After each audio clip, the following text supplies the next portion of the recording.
Golden Gaels are going back to the Yates Cup. Get 5 touchdown Gaels!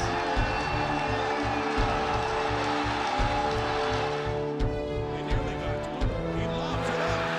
Coming down with a completion inside the 10. Cuts it back. Gets a huge block and has the first down. 68 yards to ignite the crowd here at Richardson Stadium. Deep downfield, Sheehan has it, he'll score! Touchdown, Queens! Are you guys ready? It's been 31 years, but now it's yours, Queens. The Yates Cup. The 2009 champion, Queens Gaels.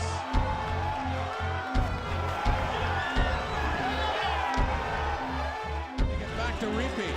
Back home. They get him. They've got the ball. The Gaels have the ball. And they're going to the Vanier Cup. OTTAWA. The end zone touchdown! Scott Ballberg answers back. On second and 11, down he goes for the safety. Shamari Williams. Gales are still golden. Queens, you are kings of university football in Canada.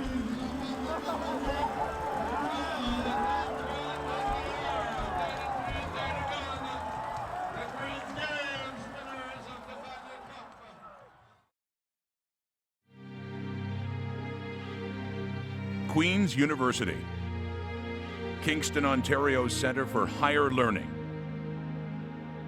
For over 150 years, Queen's has built its reputation for excellence, both in and out of the classroom. But it's in the school's unrivaled sense of tradition and spirit where it really comes to life. The Queen's football program embodies this tradition. For over 127 years, this program has been a source of pride for both its school and the greater Kingston community. The 2009 football season was no exception.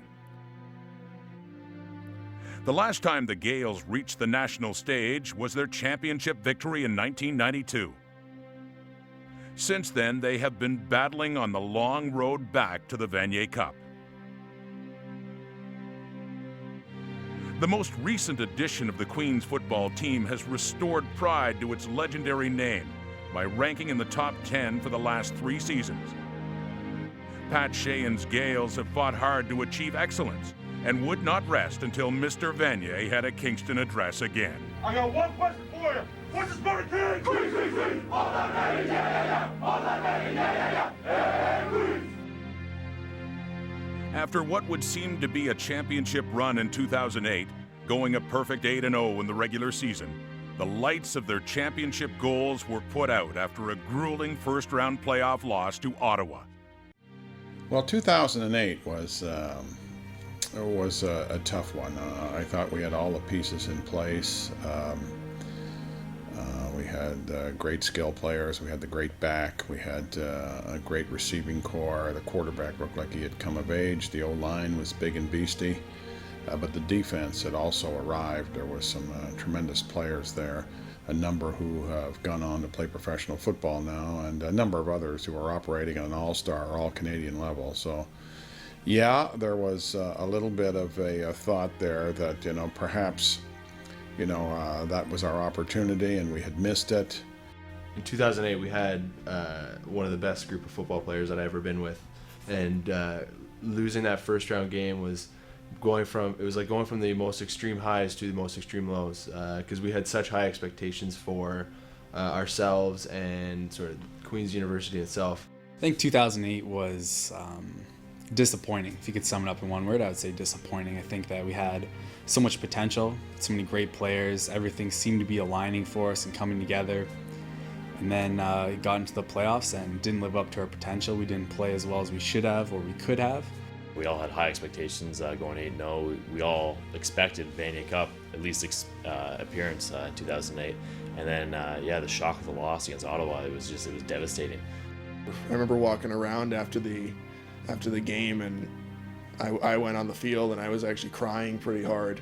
A bunch of guys I saw on the sideline, they were crying in their parents' arms, and it was one of the worst feelings I've ever felt in my football career.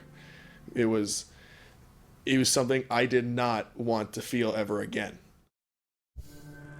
The 2009 work ethic was fueled by the bitter playoff defeat of 2008.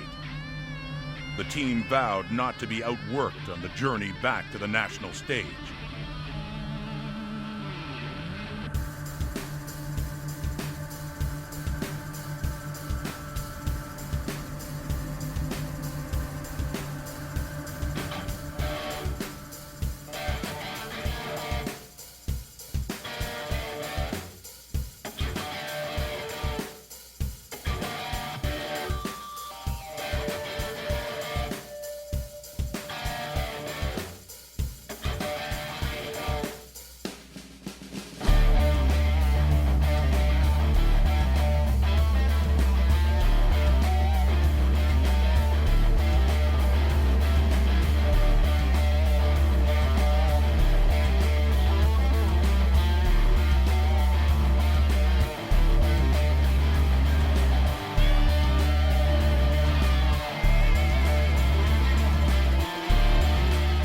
The impassioned group of veterans were joined by a strong 2009 recruiting class, which helped instill a sense of renewed confidence in the team's ability to be a contender once more.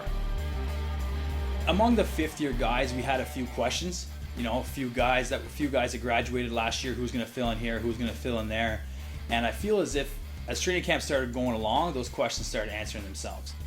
You know, we did look around at each other and noticed that we were a senior group again, and that you know, we had a lot of experience in big games, and you know, that were a lot of guys that were hungry from last season, and that we wanted it. Well, the expectations were high because of the returning players and the coaching staff that we have. The drive came from not so much that we had a chance to win, was that we proved to ourselves that we could win. We had a high level of motivation going into this year and trying to reaffirm that we were the elite of the OUA. In week 1 of the 2009 season, the Gaels would face its first challenge, the University of Guelph Griffins. In recent years, the contests with Guelph have been back and forth high-scoring affairs. But no one could predict the level of drama that the 2009 season opener would produce. After a slow start, the Gaels found themselves trailing 11-0 after a quarter of play. But early in the second quarter, the Gaels' offense would make its mark in 09. Danny stood in the pocket, he found me open over the middle, and then all of a sudden I get 2 blocks and boom, I'm gone up the sideline. A block. Now he may go. No one will catch him. The Gaels have their first points of 09. From that moment on, the Gaels would continue to light up the scoreboard. Brannigan on second and long. Fires, man open. Touchdown. Blaze Morrison. To his left, now under pressure, and he will be brought down. High, looking deep, has a man. Morrison makes an outstanding catch. Snap, quickly looks to his right. Honig, up it. So I just see Danny scramble, turn deep, wide open on the sideline. Topped it open to me. Guys, remember, those easy balls were the ones that are sometimes the hardest to catch, so just sure, got both hands on that ball, caught it, and just kind of jogged in the end zone. They were led by the strong arm of Danny Brannigan and the special teams efforts of Jimmy Allen. It was kind of our goal going in. We knew if we got the ball in his hands on special teams, great things were going to happen. So we got lucky. They kept kicking to him, and he definitely made some guys miss. And we told the guys up front that just stay on your man, make your block, be in the right position, and this kid back there will make something happen. Allen from his 45, straight ahead, has some room, look out! And here goes Jimmy Allen! And just like that, the Gaels lead! Allen will return it. And here he comes. If he can get a block, and here he goes! Jimmy Allen has just Maver to beat. And he will! It's another touchdown! It's the Jimmy Allen half! Good kick. Here comes Jimmy Allen from the spot. Bounces to the outside, and they've lost contain. And here goes Jimmy Allen. Still going. Does he beat Maber? He does! And Jimmy Allen, what a day! Touchdown! 105-yard touchdown run by Jimmy Allen, and a good job. The Griffins' explosive offense would not go down without a fight. With 3 major scores in the fourth quarter, they had now evened the score at 49, handing the ball over to Brannigan and his offense with just over a minute left to play. Brannigan would string together a 70-yard drive and get rookie kicker Mike Petranovich into position for a 37-yard attempt for the win. I think Howes actually, I think he came up to me on the sidelines at some point near the end of the game and kind of brought up that scenario, and I just kind of brushed it off saying, no, it's not going to come down to that. And funny enough, it did. So thanks, Howes. Yeah. It was our goal at the start of the year that we knew we had a great offense and a great defense, but one of these times are going to come around, we're going to have to win the game on special teams. I don't know if we thought it was going to be the first game going in, but for that group of guys as a whole to step up and take that game sort of on their shoulders, special teams wise, was phenomenal to see. And this will be a 37-yard attempt for the youngster Mike Petranovic. Low snap, put down. Petranovic's kick is up. It is good. Gales win the game. After hitting it, again, Jimmy probably celebrated before I did. I wasn't too sure if it was going. Got enough legs. But afterwards, I mean, I don't know. I don't think I've gotten hit that hard in football, so it's pretty fun.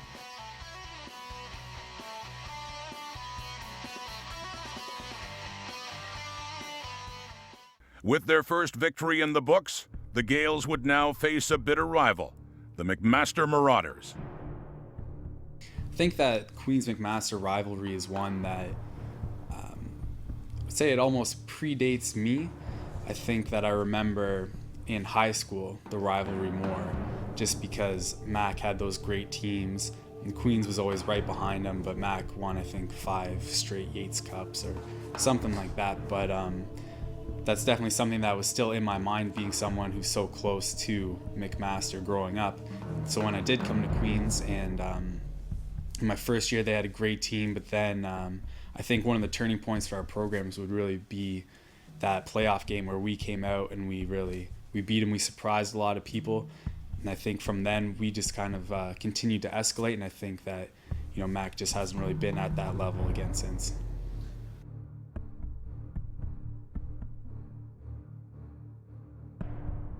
After taking the early lead 7-0, Queens suffered a violent blow to the heart of their club.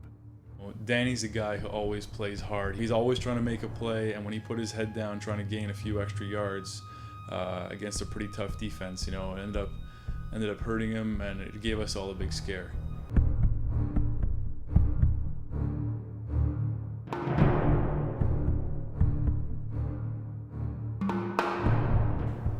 Danny's a tough guy, and not too often when Danny gets hit, does he not bounce right back up. So when Danny got hit and he was sort of lying on the ground for a bit, I think most of the older guys on the team kind of knew someone was up.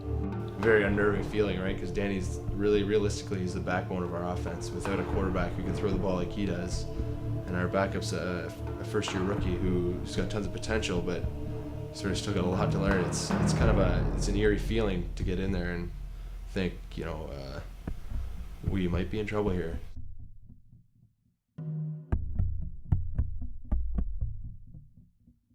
It was heartbreaking seeing Danny go down, seeing a guy play as hard as he does, take a punishing hit like that early on in the season. That was, I don't think anybody wasn't scared at one point. The sort of phrase going through the defense was, all right, boys, now it's our turn. Week before, we got bailed out by a really high-scoring offense. You know, Danny went out there and just put points on the board. But we felt like, all right, boys, we got to step up and hold Mac to as few points as we can.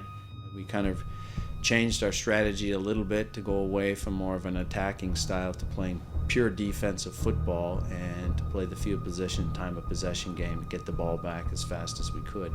The hesitation is that you can't maybe score enough points, but our goal was never to let them into the end zone.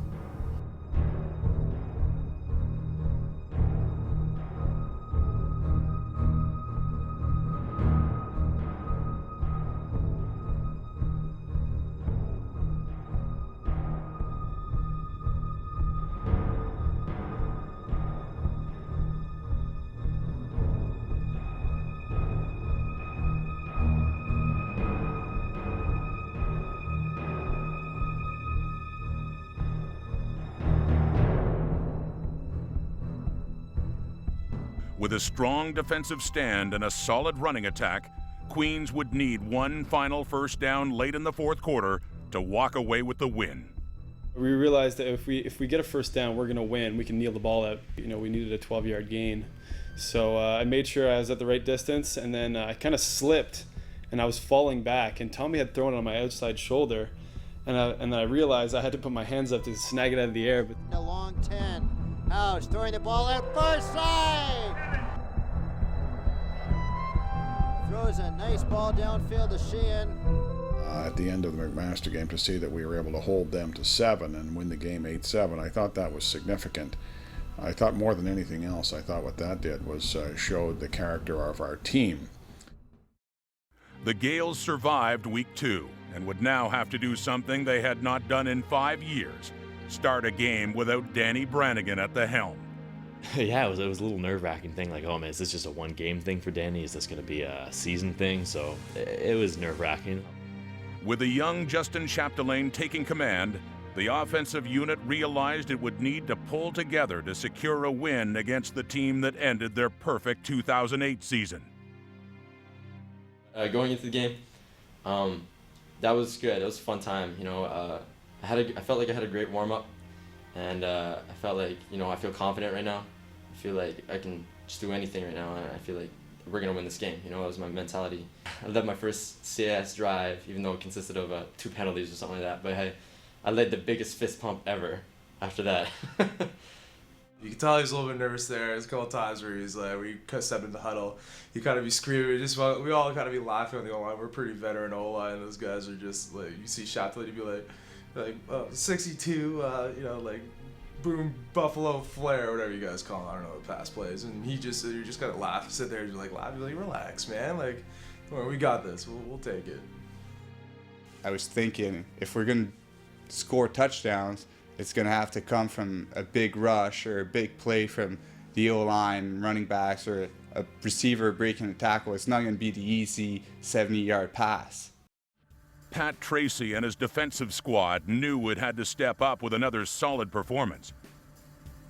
It was the unveiling of a new weapon that would allow them to turn up the pressure to answer the call. The added piece of the puzzle was certainly the emergence of Shamari Williams as a pass rusher, as an intense football player on the sideline. That brought a whole new level of excitement. Having Shamari come in that week worked out almost perfectly because he really sort of catalyzed the defense into playing as one unit and to really being confident in ourselves. I just wanted to get on the field with this guy because he was a great competitor. Just from his general enthusiasm, just being on the sideline on game day, even practicing with him, his speed, his athleticism, and the way he worked, you just want to go out there and you want to play with a guy like that and just see what he can do. I thought that after the Ottawa game, I thought that we really had something, and we probably were going to take a run at it. Week 4 marked the return of Danny Brannigan from his Week 2 injury. I think that I was just excited to go out there and play again. I wasn't worried about trying to make a statement because I think that's one of the things that we've all learned from the 2008 season is it doesn't matter what happens in the regular season. We just got to go out there, we got to execute our stuff. The York Lions came to Richardson Stadium to challenge a Gaels team now fully confident in its abilities to overcome adversity. The Gaels were now ready to explode, and York would suffer the consequences. So week 4, Danny's back and the offense is on fire.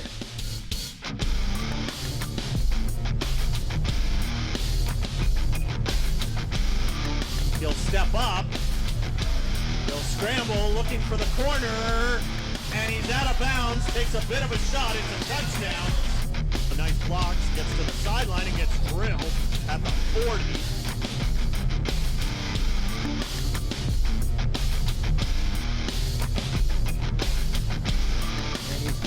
Near side, gets hit on the play, and ball thrown downfield, and it is intercepted at the sideline. A great back to pass, has time, and then he gets sacked. A fumble on the play. Looking that way, fired right into the midsection of Chris Smith. Moss. And under pressure, Tutu will go down.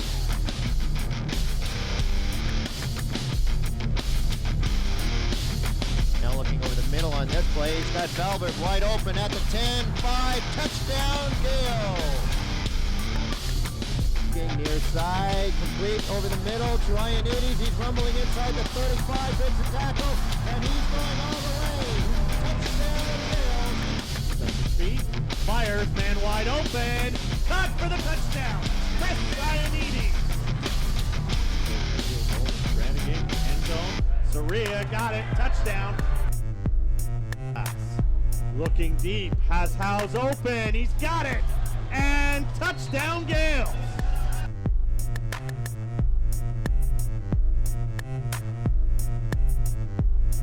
Has time. Now rolling out near side, looking for a receiver. He's going to be forced to scramble back far side and breaks away from a sack. Still trying to find somebody downfield.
Week 7 of the 2009 regular season was the most anticipated game of the year.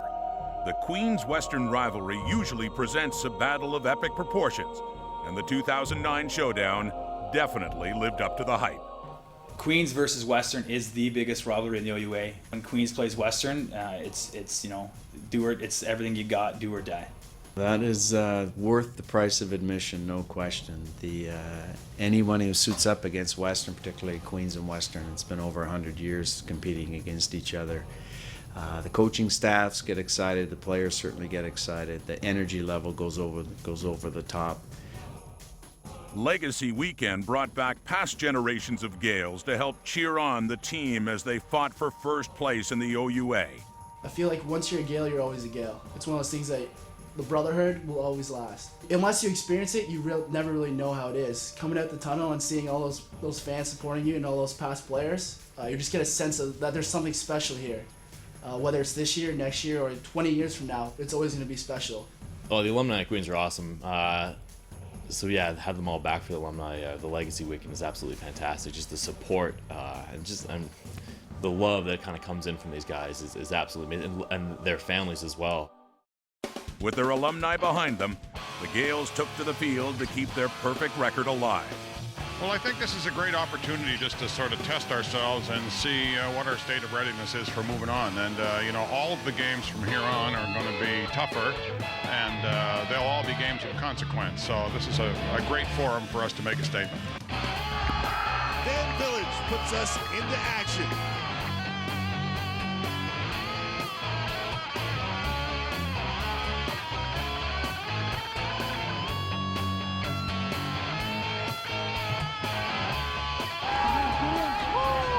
Over the middle and complete. Ioannidis surprised at how wide open he was. Big second down conversion. The Gaels would put together a drive that would end in a great third down gamble. Gordon, the carry. Break a tackle. Marty Gordon, touchdown Queens. Now that's a third down conversion.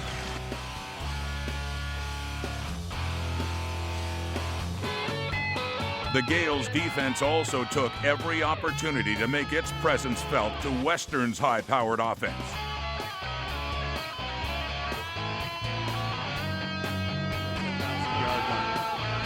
It'll be Riva. Smith lowers the boom. Falls. Is that intercepted? What an athletic play there to turn it over. It's Jimmy Allen with his 4th interception. Falls again to the outside. Haggerty can't get this one. In fact, it is picked off again. 1st and 10 for the Queens Gaels. This has been a bit of a heavyweight tilt, and Ballberg looking to get the pin. Breaks the tackle, and he'll take it house. Scott Ballberg.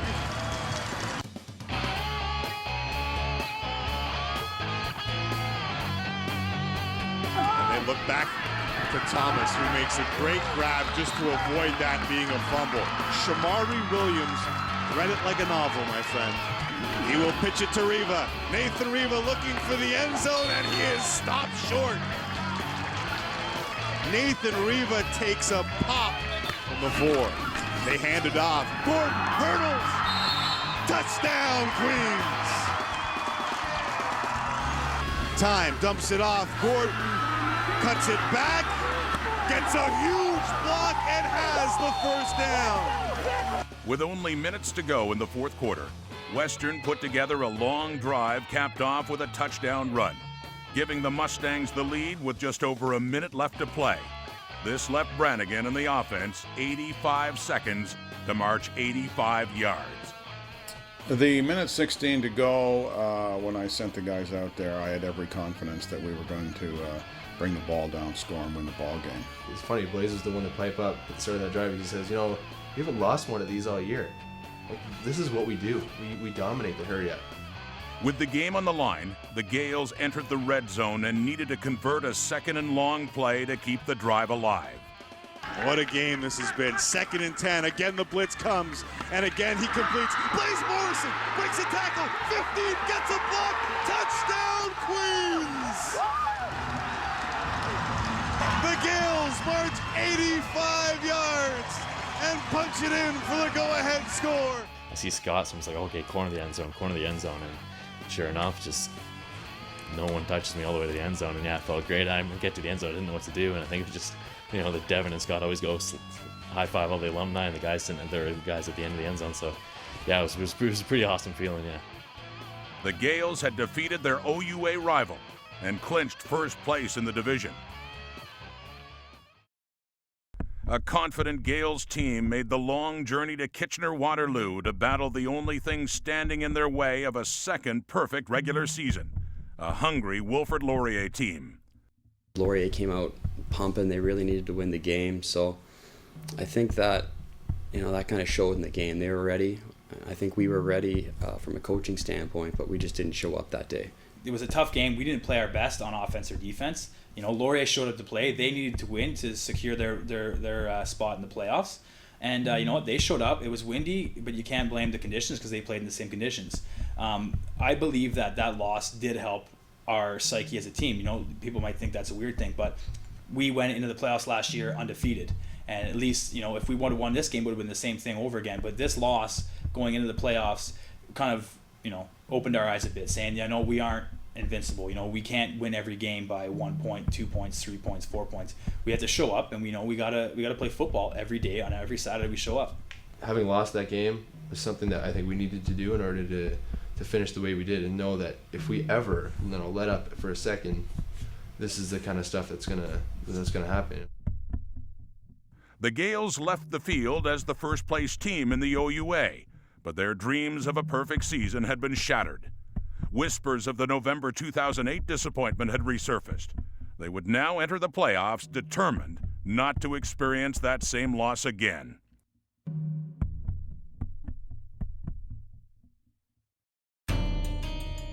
Queens was once again favored in the playoffs, having finished with a 7-1 record. However, anxiety still surrounded this elimination round. There's a lot of anxiety, and wasn't so much about the team we were playing, but more about ourselves. We knew that we'd lost a lot in the past. 07, 08 were not great years for us, so going in, it wasn't that we were worried about the team we were playing, it was we were worried a little bit about ourselves. You know, could we step up to the plate and make it happen this year? that was the scariest game to get ready for, because it was the whole monkey off your back. We got to get over this hurdle. Well, the McMaster game for us was just one of those psychological hurdles. The experience from the previous year can bring with it some baggage, and it can have an impact, you know, on your level of play and psychological preparation if you're worried about it. But I felt that our kids were really emotionally ready to play, perhaps a little bit nervous, uptight, but at the same time they were very confident. The anxiety surrounding round one was silenced early. Danny Brannigan and the offense went out and played mistake-free ball control football.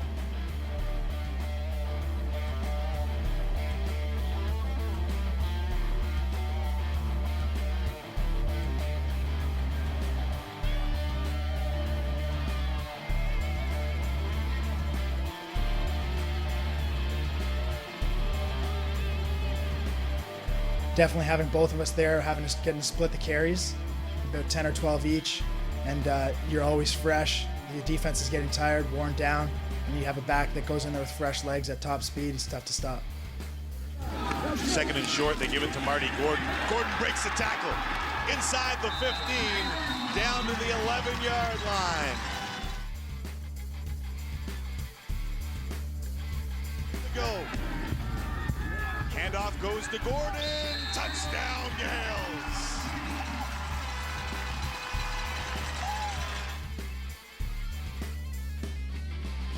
This was complemented by defensive contributions from seasoned veterans and rookies alike, all of whom were in championship form.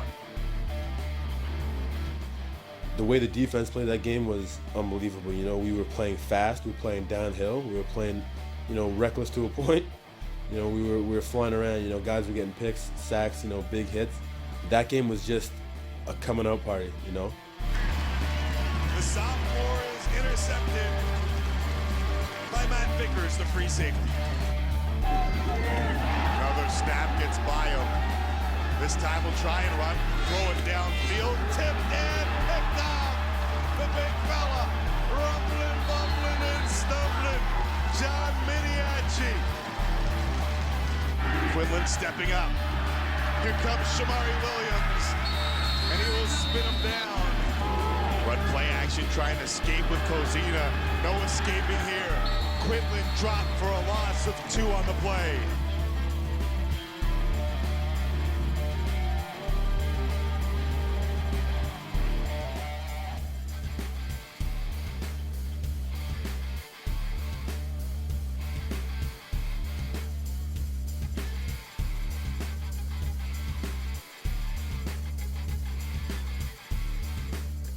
Queens had not only defeated McMaster, but denied them from reaching the end zone for the second time in 2009, giving the Gaels the confidence they needed heading into their second Yates Cup appearance in 8 years. The Queens Golden Gaels are going back to the Yates Cup with an impressive 32-6 win over Mac.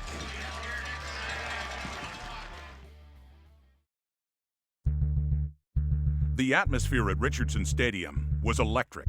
The best teams in the OUA would clash for the Ontario Championship in front of 9,000 screaming fans. This being their second meeting of the season, the two rivals were through with the formalities. A lot of guys just really want to go out there and just beat the tar out of Western and, you know, win by 40 points. But some of the other guys knew that it was going to be a tough game, and they knew that, you know, we're going to go into this and it's going to be a slugfest, and whoever gets in the best punches is going to come out the winner. Everyone was very focused. Everyone knew what was at stake. Everyone knew that we've already beaten Western once this year, but it was a close game, so we can't just sit back and assume that they haven't gotten any better. We had to go out there, push ourselves, make sure that we were even more prepared than we were when we played them in Week 7. Great defenses, high-powered offenses, and the two best quarterbacks in CIS history were set to lay it all on the line for Canada's oldest football trophy. You know, today we're going to play for the trophy that nobody votes for. The Mustangs drew first blood, reaching the end zone on a short running play. With the Gaels offense off to a slow start, it only took one play to wake up the team and the entire stadium. Looking deep, looking for Sheehan. Got him on the run. 10-5, touchdown Gaels. 68 yards to ignite the crowd here at Richardson Stadium.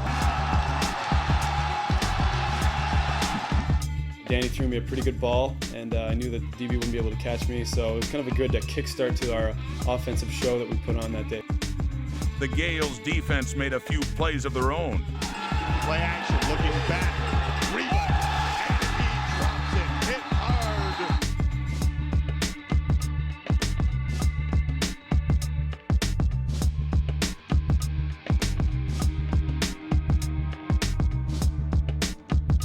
Here it's tipped and picked. Penguins, the freshman, with a big play for the Queens defense. After a Western field goal, the Gaels offense started to fire on all cylinders. Brannigan's looking to the end zone, wide open, touchdown Queens. Chris Ioannidis. Brannigan looking to take advantage to the end zone, touchdown Queens.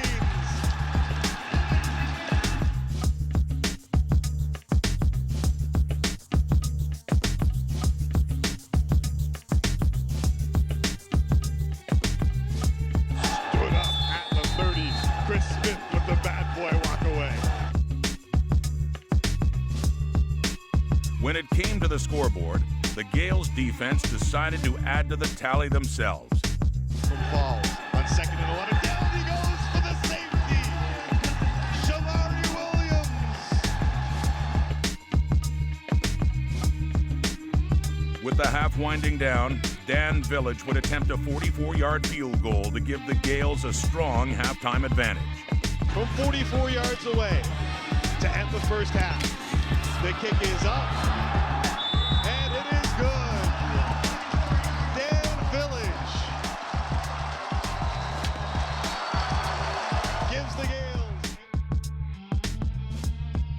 The Gaels knew that they were going to have to fight for every inch against the defending Yates Cup champions, who did not roll over easily. Fantastic will throw back to Falls. Falls has got a man wide open. It's Jesse Bellamy over the shoulder. 5. And they will say, touchdown Mustangs! The Mustangs took the lead once more, forcing Brannigan and his offense to continue to strike.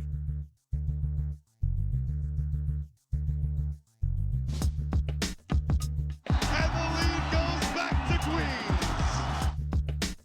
With the OUA MVP looking to take a 7-point lead with 5 minutes to go in the game, the Queens defense decided to shut the door on the goal line and force Western to kick a field goal.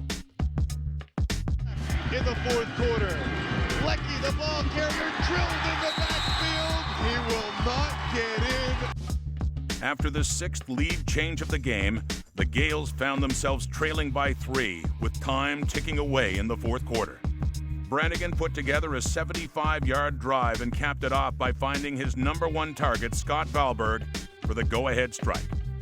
10, Queens from the 16-yard line. Brannigan over the middle for Valberg. Touchdown,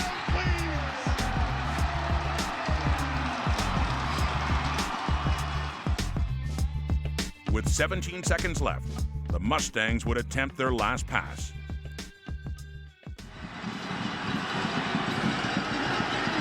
He can't even drop. He's going to get rid of it, though. Throw it, and it is incomplete.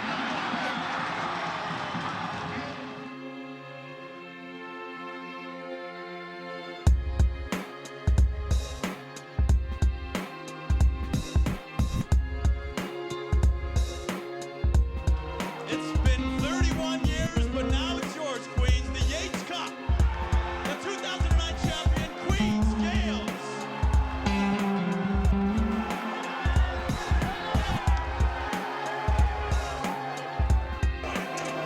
I would first of all like to say how proud I am of all the Queens students who showed up today. You were definitely the 13th man. And we're not stopping there. You've got some football to play yet. Laval is in town. The defending Vanier Cup champions are here next week. What do you make of that? They'll be good. They'll be good, but so will we. We'll be here waiting for them. Laval had the top-ranked defense in the CIS and one of the most explosive offenses in the country. The Gaels had their work cut out for them as they faced their greatest challenge to date. The Big Red Machine for a reason. They are a powerhouse football team that doesn't like to lose. It's like Coach always says, you know, when you go up against a bully, the first thing you gotta do is punch him in the mouth. We're gonna hit you right in the chin, and we'll see what you do. I had been preparing to play Laval since 2002. The Queen's defense made sure that its presence was felt early.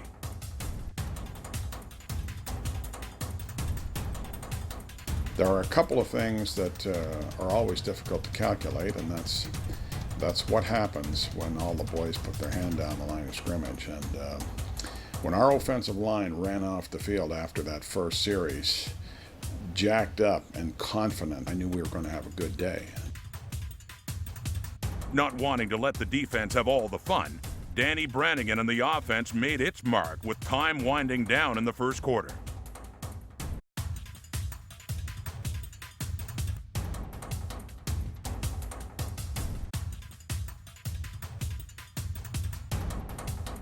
Laval would take the lead back in the second quarter.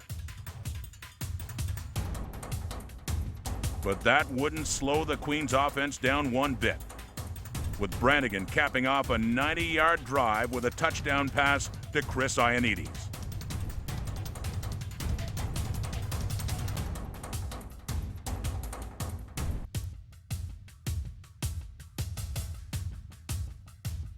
The Gaels would add to their lead with a 37-yard field goal by Dan Village right before the half. It's been a great football game so far. The atmosphere is electric, and boy, Queens really showed up today. And with all the talk about Danny Brannigan and the offense, your defense has stepped up big, and you've kept Benoit Grohl in check. Well, we had the one explosion play there. We got to keep those to a minimum. They're a very explosive team. They got a lot of speed and a lot of talent, so we got to battle them for the next 30 minutes. Thank you, Pat. Thank you. The battle waged on, with the Queens defense continuing to stymie Laval's attack.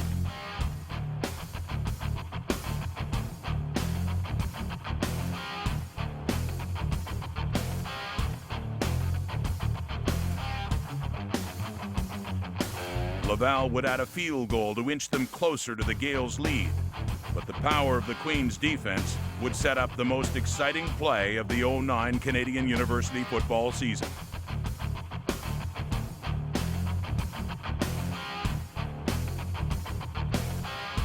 And the field goal attempt by Milo goes wide, and Jimmy Allen takes it out and has a good return going.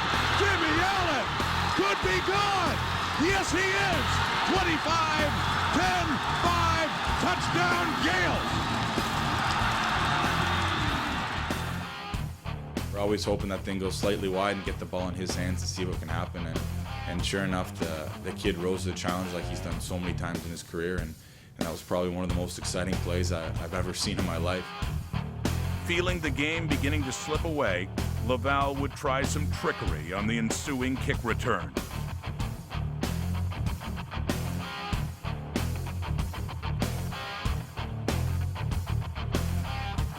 Capitalizing on good field position, Brannigan would turn to Mark Surya for the most important score of the game.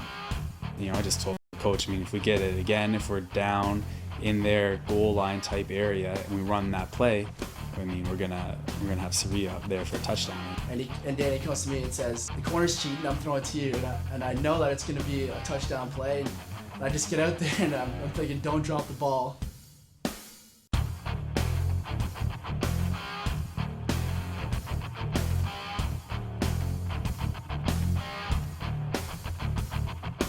With their backs against the wall, the defending national champions would not go down without a fight. As Laval was mounting its comeback, the Queens defense once again made the right play at the right time. I wasn't thinking about the interception. I knew it was third down, so I was just thinking I just don't want him to catch it. So I just watched, turned, and once the ball went up, I just kind of swung at his arms as hard as I could and just made sure he wasn't going to catch that ball.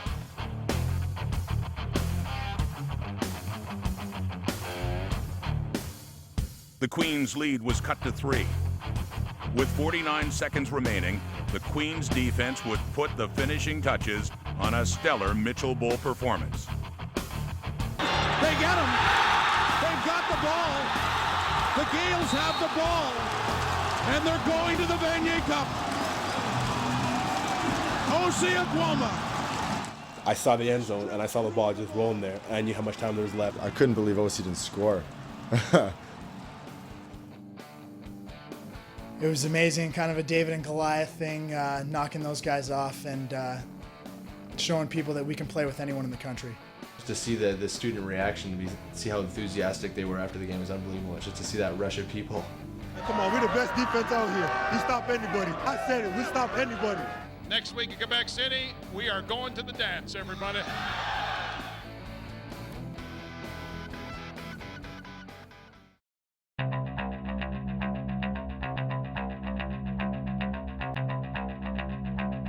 For the first time in 17 years, the Gaels found themselves in the ultimate game of consequence against an unfamiliar opponent. The Vanier Cup week collectively will go down as one of the great memories of mine in football. It was just a big, exciting thing, you know. Quebec did it up really, really well.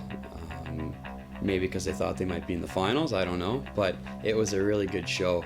It was a great week to prepare because all we really had were each other. Okay, it was gonna be fun. It was gonna be a good experience. There's gonna be a lot of media, but you know, we realized that it was a business trip. We're going down there for a purpose, and we're going down there to win the championship. The setting at Stade du Peps in Quebec City was a cold one. Wind and rain plagued the field as the hostile crowd expressed its anger towards the Gaels, who had spoiled their party by knocking off Laval. Underway at the Vanier.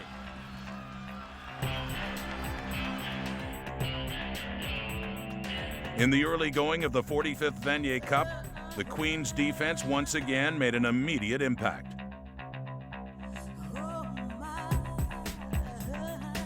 Glavich throws it downfield into traffic. It is picked off. The Gaels would string together a series of first downs, capping the drive off with their first major of the game. Brannigan to the end zone, touchdown! Scott Wahlberg.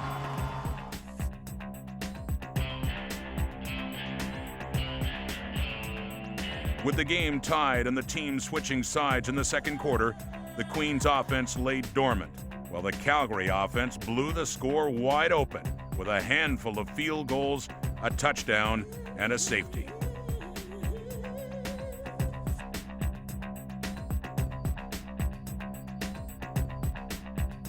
At halftime, the Queens Gaels found themselves trailing by a score of 25-7. The 18-point spread was the largest deficit they had faced in 2 seasons. Even the experts thought the 18-point lead was insurmountable. My Gaels Try not to wear my it on Gaels- your sleeve My here. Gaels aren't done. They're not done. Yes, I they thought are. The task in the second half was, let's get time of possession. Let's get a couple 2-and-outs. Let's get a turnover. Let's get the ball back in Danny's hand, and put the driver in the driver's seat, and let's see what can happen. Well, I think in final analysis, we just didn't have a good half. So what we did is I challenged the team and the coaches that we were going to commit ourselves to being the next team to score. I felt that was a critical part of the plan for the final 30 minutes. We had to score next. Coach Sheen came in the room and he's like, you know what, we need to score first. And if we score first, and soon, you know, this is a whole new game. You have to score first. Score first, score early, we're right back in this game. If we score first, then we have a chance. The Gaels began the third quarter with the football and were in dire need of a play to spark the team. Rush again, deep downfield. Shane has it. He'll score.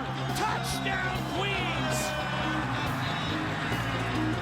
exactly what we needed to get back into the football game. To see Deb run down there and catch that football and have Ryan standing right beside me was a rare moment indeed. The momentum that just went through our bench after Dev scored was just unbelievable. We knew that we had a chance to make the biggest comeback in Vanier Cup history. With the Queens defense forcing a safety, the Gaels had cut the lead in half within 2 minutes of the third quarter. It's used often. Lavich fakes, in trouble, drops the football. It's still on the ground. Walter there. It's still loose. Queens say they have it. A Calgary turnover led to a Gaels field goal by Dan Village, cutting that deficit to only 6. The Gaels defense allowed the comeback to continue with a blocked field goal and a timely interception by senior free safety Matt Vickers. Goes to the end zone. Jump ball. Picked off. Another turnover. The Gaels got the ball back at midfield to start the final quarter of the 2009 season. The drive would be completed by Brannigan, connecting with his favorite target, Scott Wahlberg, to secure the Gaels' comeback. Wahlberg, touchdown! Queens! The strong play of the Queens defense coupled with the persistence of the offense gave the Gaels great field position. Deep in Dino territory, Queens expanded its lead. Brannigan stands in again over the middle. Another one! Iannides with the reception. Handing off again. Daylight, touchdown! Marty Gordon. 33-31. Calgary Dinos have the ball with just over 3 minutes to go, and the Queens defense would make its last stand. A short pass by Eric Glavich gets the Dinos a first down, only to be robbed by the efforts of Ben Dandria and Chris Smith. At the 3-minute warning, the Gaels offense would take the field in an attempt to kill the clock. Facing a 3rd and 1 decision, with the game hanging in the balance, Pat Sheehan put his faith in his offensive unit to convert when they needed it most. When I heard the 3rd down call, I was happy to have the ball in my hands. One guy just happened to kind of squeak through, and I saw him out of the corner of my eye, so I was able to dodge him and just reach far enough. 3rd down, a long 1 yard. Brannigan, shotgun, the handoff, and lunging forward is Gordon.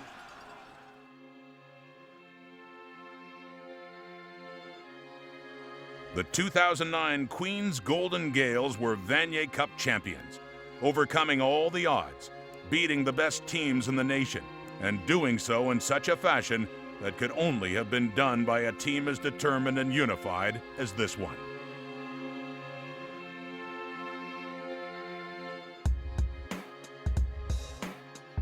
We made such a bond, like we made such kinship on our team. You know, basically I was playing with all my best friends, you know, so it was a really special time, you know, winning with them. This is the best group of football players that they're the best. I mean, there's not much else to say about the guys in that locker room. Best guys in the world.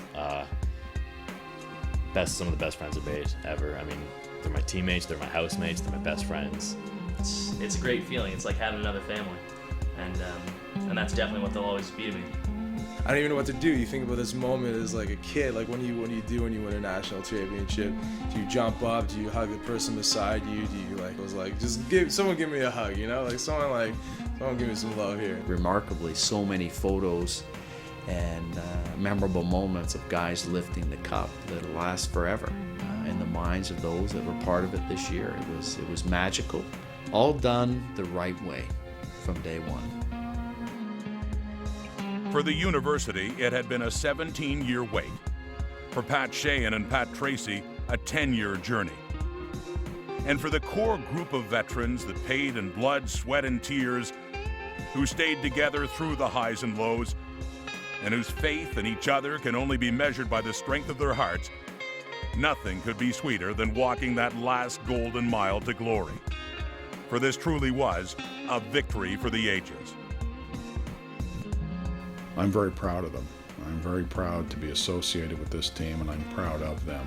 They were very much the kind of guys you need to win a championship. Guys who are all in, fully committed.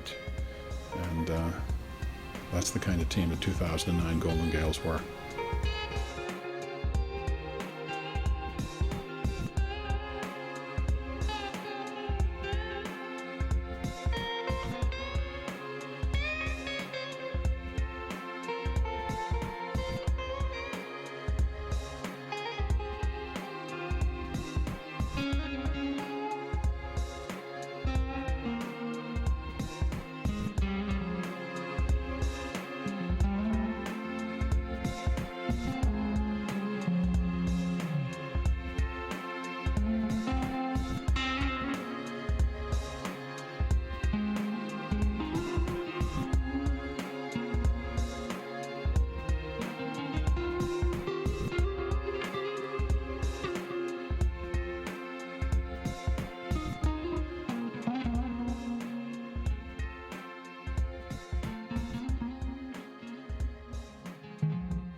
I know we kept you waiting a few years, but all I can say is we're #1 today.